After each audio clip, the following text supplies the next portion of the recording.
pasir berdebu, di padang tandus, pedang terhunus, pahlawan berani, bukan kuasa, mahupun status, iman di dada, kunci hakiki.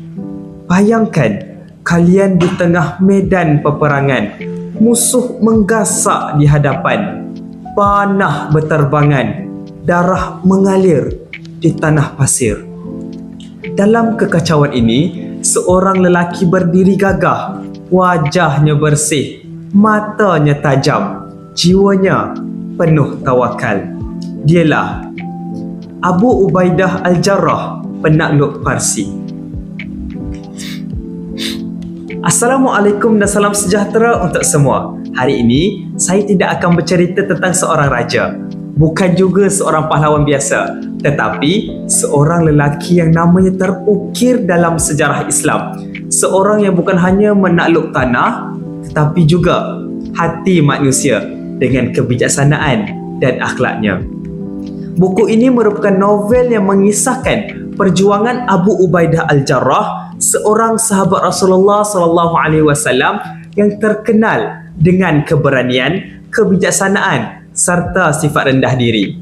Abu Ubaidah dikenali sebagai antara 10 sahabat yang dijanjikan syurga dan pernah menjadi pembuka kota-kota penting dalam sejarah Islam, termasuk Parsi dan Syam. Dalam buku ini, kita akan menyaksikan bagaimana beliau memainkan peranan penting dalam perang menentang kuasa besar Parsi yang pada waktu itu merupakan antara empayar paling kuat di dunia. Selain itu, Abdul Latif Talib menggunakan gaya bahasa yang santai dan mudah difahami, menjadikan kisah ini menarik untuk semua peringkat pembaca, termasuk kita yang masih bergelar pelajar. Salah satu perkara yang membuatkan buku ini menarik ialah bagaimana Abu Ubaidah tidak hanya menggambarkan sebagai seorang panglima perang yang gagah, tetapi juga seorang pemimpin yang berhati mulia.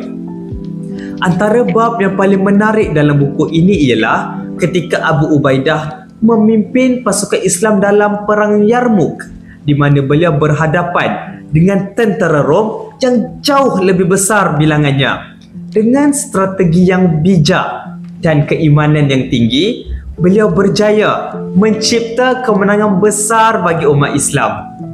Buku ini juga memperlihatkan sifat tawaduk dan keadilan Abu Ubaidah.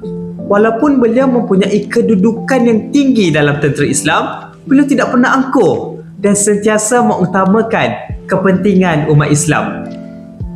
Buku ini bukan sekadar mengisahkan peperangan, tetapi juga penuh dengan nilai-nilai murni yang boleh kita jadikan teladan dalam kehidupan seharian. Antaranya, yang pertama, keberanian dan kecekalan. Abu Ubaidah menunjukkan bahawa dengan keyakinan dan keimanan yang kuat, seseorang mampu menghadapi cabaran sebesar mana sekalipun.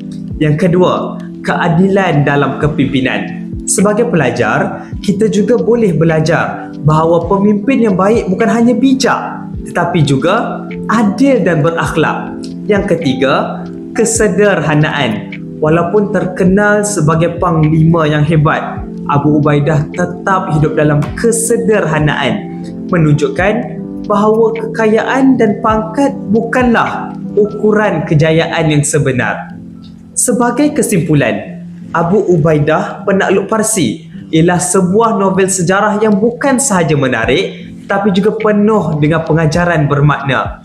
Ia memberikan kita inspirasi untuk menjadi seorang yang berani, adil dan bertanggungjawab, seperti mana Abu Ubaidah dalam perjuangannya menegakkan Islam. Jadi, kepada sesiapa yang belum membaca buku ini, saya sangat menggalakkan anda untuk mendapatkan dan membaca sendiri kisah hebat ini. Sekian sahaja daripada saya untuk hari ini. Terima kasih kerana sudah mendengar dan semoga dapat manfaat kita ambil daripada pengajaran buku ini. Sekian. Assalamualaikum warahmatullahi wabarakatuh.